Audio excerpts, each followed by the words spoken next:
Welcome friends, कैसे हो आप सब। तो आज हम पढ़ने वाले हैं अपना class 9 CBSE Beehive chapter number 2 the Sound of Music Evelyn Glennie का सेकंड पार्ट। तो फ्रेंड्स, जिन्होंने भी इसका फर्स्ट पार्ट ना देखा हो, नीचे डिस्क्रिप्शन में इसका लिंक दिया हुआ है, आप वहाँ से जाकर इसका फर्स्ट पार्ट भी देख सकते हैं। तो यहाँ पे अभी हमने देखा था इस स्टोरी में कि जो एवलिन ग्लैनी है, धीरे धीरे एक टाइम पे आके उनका हियरिंग लॉस हो जाता है, उनके सुनने की शक्ति ख़त्म हो जाती है। लेकिन उसके बाद भी वो म्यूजिशियन बनना चाहती हैं और वो जाइलोफोन बजाना सीखती हैं। और यहाँ पे हमने देखा था कि जो परक्यूशनिस्ट रॉन फॉबर्स थे, उन्होंने एवलिन ग्लैनी की हेल्प करी थी उनके ड्रीम को अचीव करने के लिए। और हमने ये भी देखा था कि 16 साल की जब एज में एवलिन ग्लैनी ने ऑडिशन दिया था लंदन के रॉयल एकेडमी ऑफ म्यूज़िक में, और जहाँ पे उन्हें सबसे ज़्यादा मार्क्स अचीव हुए थे उस एकेडमी के पूरे हिस्ट्री में। और हमने ये भी देखा कि धीरे धीरे अब क्या हो चुका था, वो पूरे वर्ल्ड की सबसे ज़्यादा डिमांडेबल परक्यूशनिस्ट बन चुकी थी। लगभग वो हज़ारों इंस्ट्रूमेंट बहुत ही ईजिली बजा सकती थी। तो आइए हम आगे देखते हैं, अपनी इस स्टोरी में स्टार्ट करते हैं। It is intriguing to watch Evelyn function so effortlessly without hearing।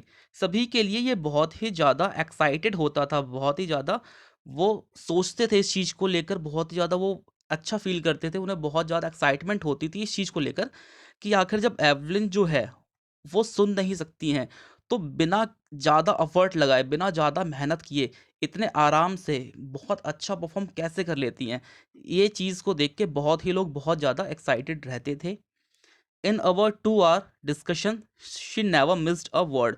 हमारे 2 घंटे के डिस्कशन में उन्होंने एक वर्ड भी मिस नहीं किया। Men with bushy beards give me trouble she laughed. Evelyn Glennie बोलती कि जो आदमी बड़ी दाढ़ी रखते हैं, मुझे उनसे थोड़ा डर लगता है, और वो ये बोलकर थोड़ी हंसती हैं। It is not just watching the lips, it's the whole face, especially the eyes.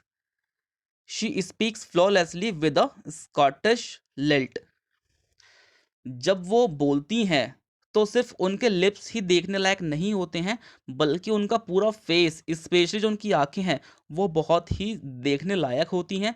क्योंकि जब वो बोलती हैं तो बहुत ही फ्लोलेसली बोलती है, बिना रुकावट के, बिना रुके हुए बहुत ही अच्छे एक्सेंट में बोलती हैं। और जो उनका एक्सेंट है, जो उनके बोलने का तरीका है, वो क्या है, स्कॉटिश है।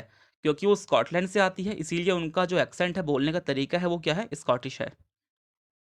My speech is clear because I could hear till I was 11, she says. जो एवलिन है वो कहती है कि जो मेरी स्पीच है वो बहुत ज़्यादा क्लियर इसलिए है, जो मैं बोल पाती हूँ बहुत ही ज़्यादा साफ, बहुत ज़्यादा क्लियर इसलिए बोल पाती हूँ क्योंकि 11 साल की एज तक मैं सुन सकती थी। उसके बाद जाके जो मेरा हियरिंग लॉस हुआ था, जो मेरी सुनने की शक्ति है वो ख़त्म हुई थी। But that doesn't explain how she managed to learn French and master basic Japanese. यहाँ तक तो ठीक है, लेकिन इस चीज़ को हम नहीं समझ पाते, बहुत कन्फ्यूज़न होती है जानने में कि ठीक है, वो 11 साल की थी, तो वो सुन सकती थी, इसलिए वो अच्छा बोल पाती हैं। लेकिन उसके बाद उन्होंने फ्रेंच और जो बेसिक जैपनीज़ है, उन्होंने ये लैंग्वेज भी इतनी अच्छी तरीके से कैसे सीखी। As for music, she explains, it pours in through every part of my body. It tingles in the skin, my cheekbones and even in my hair। वो म्यूज़िक को लेकर बताती हैं कि म्यूज़िक जो है, उनके रोम रोम में, उनके बॉडी के हर एक पार्ट में म्यूज़िक बजता है। ये उनके स्किन में, उनके चीक बोन्स मतलब जो गाल होते हैं, हमारे गाल के ऊपर की जो हड्डी है वो चीक बोन होती है। और यहाँ तक कि उनके बालों में भी क्या बसा है, म्यूजिक बसा हुआ है। हर जगह वो इस चीज को क्या कर पाती हैं, फील कर पाती हैं। When she plays the xylophone, जब वो जाइलोफोन बजाती हैं, she can sense the sound passing up the stick her finger tips. जब भी वो जाइलोफोन बजाती हैं, तो जिस स्टिक से, जिस डंडे से वो जाइलोफोन बजाती हैं, तो वो कहती हैं कि उस डंडे से, उस स्टिक से होते हुए अपनी उंगलियों में वो उसके साउंड को क्या कर पाती हैं, फील कर पाती हैं, उस जाइलोफोन के। By leaning against the drums she can feel the resonances flowing into her body. On a wooden platform she removes her shoes so that the vibrations pass through her bare feet and up her legs. और जब वो drum बजाती है तो कहती हैं कि वो अपने बॉडी के हर एक पार्ट में उसके वाइब्रेशंस को क्या कर पाती हैं, फील कर पाती हैं, महसूस कर पाती हैं। और जब भी किसी वुडन प्लेटफॉर्म पे, जब भी किसी लकड़ी के स्टेज पे वो जाके बजाती हैं ये अपना जाइलोफोन या फिर ड्रम, तो वो क्या करती हैं, वो अपने शूज़ को उतार लेती हैं, अपने जूतों को उतार लेती हैं। और जिससे कि जो वाइब्रेशन है उनके नंगे पैरों में से, जो बेयर फीट है क्योंकि उन्होंने जूते उतार दिए हैं, तो जो वो जाइलोफोन या ड्रम कुछ भी बजा रही हैं, तो उनके जो नंगे पैर हैं उनसे होते हुए वाइब्रेशन उनके बॉडी के ऊपर वाले पार्ट तक पहुंच पाती है। Not surprisingly Evelyn delights her audiences. इस बात में कोई भी आश्चर्य नहीं है कि एवलिन जो है अपने जो ऑडियंस है, जो उनके श्रोता हैं, जो उनको सुनते हैं, उनको बहुत ही ज़्यादा खुश करती हैं अपने इस परफॉर्मेंस से, क्योंकि वो बहुत ही ज़्यादा अच्छी तरीके से परफॉर्म करती हैं, बहुत ही ज़्यादा अच्छा बजाती हैं, तो लोगों को उन्हें सुनना बहुत अच्छा लगता है। इन 1991 1991 में she was presented with the Royal Philharmonic Society's prestigious soloist of the year award. 1991 में उन्हें रॉयल फिलहार्मोनिक सोसाइटी की तरफ से prestigious soloist of the year का अवार्ड दिया गया। Says master percussionist James Blades. जो जेम्स ब्लेड हैं वो भी परक्यूशन में क्या है, मास्टर हैं। God may have taken her hearing, but he has given her back something extraordinary। जो जेम्स ब्लेड हैं वो भी एक परक्यूशनिस्ट हैं। वो कहते हैं कि भगवान ने एवलिन से उनकी हियरिंग ले ली है, उनकी सुनने की क्षमता ले ली है, लेकिन उसके बदले में उन्होंने एवलिन को एक बहुत ही एक्स्ट्रा ऑर्डिनरी चीज़ दी है जो किसी के पास नहीं होती। What we hear she feels. जो हम सुनते हैं वो उस चीज़ को क्या करती है, फील करती है, महसूस करती हैं, far more deeply than any of us. और हम सबसे बहुत ही ज़्यादा गहराई में वो उस चीज़ को क्या कर पाती हैं, फील कर पाती हैं, महसूस कर पाती हैं। That is why she expresses music so beautifully. और इसीलिए वो म्यूज़िक को इतनी अच्छी तरीके से क्या कर पाती हैं, एक्सप्रेस कर पाती हैं। Evelyn confesses that she is something of a workaholic. Evelyn कहती हैं कि वो बहुत ज़्यादा वर्कोहॉलिक हैं, उन्हें काम करना बहुत ही ज़्यादा क्या है, पसंद है। I have just got to work. मुझे सिर्फ काम ही काम करना अच्छा लगता है। Often harder than classical musician. वो कह रही है मैं बहुत ज़्यादा हार्ड वर्क करती हूँ। उनके कहने के अकॉर्डिंग जो क्लासिकल म्यूजिशियन होते हैं, जो क्लासिकल म्यूज़िक में ट्रेंड होते हैं, मास्टर होते हैं, वो बहुत ज़्यादा मेहनत करते हैं। लेकिन एवलिन कहती है कि मैं उनसे भी कहीं ज़्यादा मेहनत करती हूँ।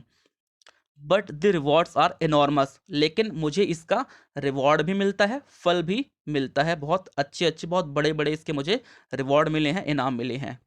Apart from the regular concerts Evelyn also gives free concerts in prisons and hospitals. जो एवलिन है वो इधर उधर तो कॉन्सर्ट करती रहती हैं, जहाँ से उन्हें बुलावा आता है वो उधर जाके कॉन्सर्ट करती हैं, परफॉर्म करती हैं।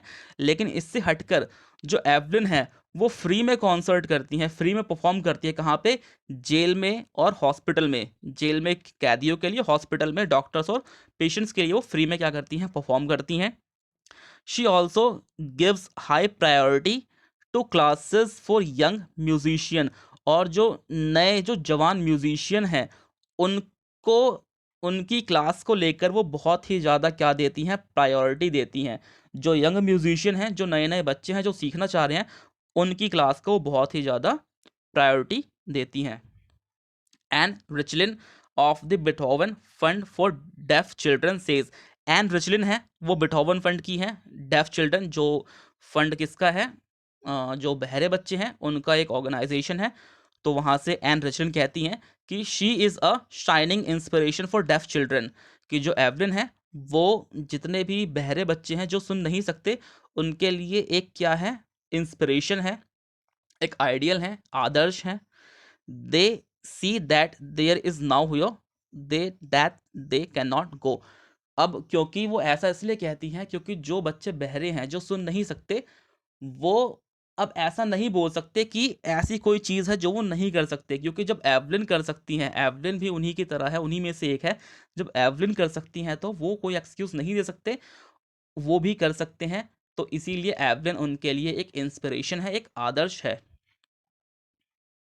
Evelyn Glennie has already accomplished more than most people twice her age. और एवलिन ग्लैनी ने लगभग वो सब कुछ अचीव कर लिया है जो शायद ही उनके डबल के एज के लोग भी अचीव कर पाए। मतलब जितना अभी एवलिन ग्लैनी ने अचीव किया है, हासिल किया है, वो उनके दुगने एज के लोग भी हासिल नहीं कर पाते हैं। She has brought percussion to the front of the orchestra and down and demonstrated that it can be very moving. जो एवलिन है, उन्होंने परक्यूजन को ऑर्केस्ट्रा में इतना आगे लाया। पहले कोई सोच भी नहीं सकता था कि परक्यूजन इतना आगे आ सकता है, लेकिन उन्होंने परक्यूजन को ऑर्केस्ट्रा में इतना आगे लाया और उन्होंने दिखाया कि किस तरीके से जो परक्यूजन है इतना ज़्यादा मूविंग, इतना ज़्यादा इफेक्टिव हो सकता है। She has given inspiration to those who were handicapped. और उन्होंने उन लोगों को भी इंस्पिरेशन दिया जो कौन थे, हैंडीकैप्ड थे, जो विकलांग लोग थे। इन्होंने उन लोगों को भी एक इंस्पिरेशन दिया कि भाई अगर मैं कर सकती हूँ तो तुम भी इसको कर सकते हो। People who look to her and say, जो भी लोग उनको देखते हैं एवलिन को, वो कहते हैं if she can do it I can. अगर एवलिन इस चीज़ को कर सकती है तो मैं भी कर सकता हूँ। And not the least she has given enormous pleasure to millions. और ये कहना ज़्यादा नहीं होगा कि उन्होंने बहुत ही सारे लोगों को, बहुत मिलियन लोगों को, लाखों लोगों को क्या दिया है, खुशी दी है बहुत ज़्यादा। क्योंकि हम अगर म्यूज़िक सुनते हैं तो हमें खुशी मिलती है, और वो भी क्या है, एवलिन भी एक म्यूज़िशियन है। और जब वो म्यूज़िशियन है और जब हम उन्हें सुनते हैं तो हमें क्या मिलती है, खुशी मिलती है। तो ये कहना कम नहीं होगा कि उन्होंने लाखों लोगों को क्या दी है, बहुत सारी खुशियाँ दी है। ओके फ्रेंड्स, तो इस चैप्टर का ये वाला पार्ट, एवलिन ग्लैनी वाला पार्ट, यहाँ पे ख़त्म होता है। तो अगले पार्ट में मैं जो इसका अगला पार्ट है इस चैप्टर का, शहनाई वाला, बिस्मिल्लाह खान का चैप्टर, वो लेकर आऊँगा। तो तब तक के लिए फ्रेंड्स, आप इस वीडियो को देखिए, और अगर आपको ये वीडियो अच्छी लगती है तो इसको लाइक और शेयर करना ना भूलें, और साथ ही इस चैनल को सब्सक्राइब करना भी ना भूलें, जिससे कि आपको आने वाली वीडियोज़ के नोटिफिकेशन मिलते रहें। Thank you so much.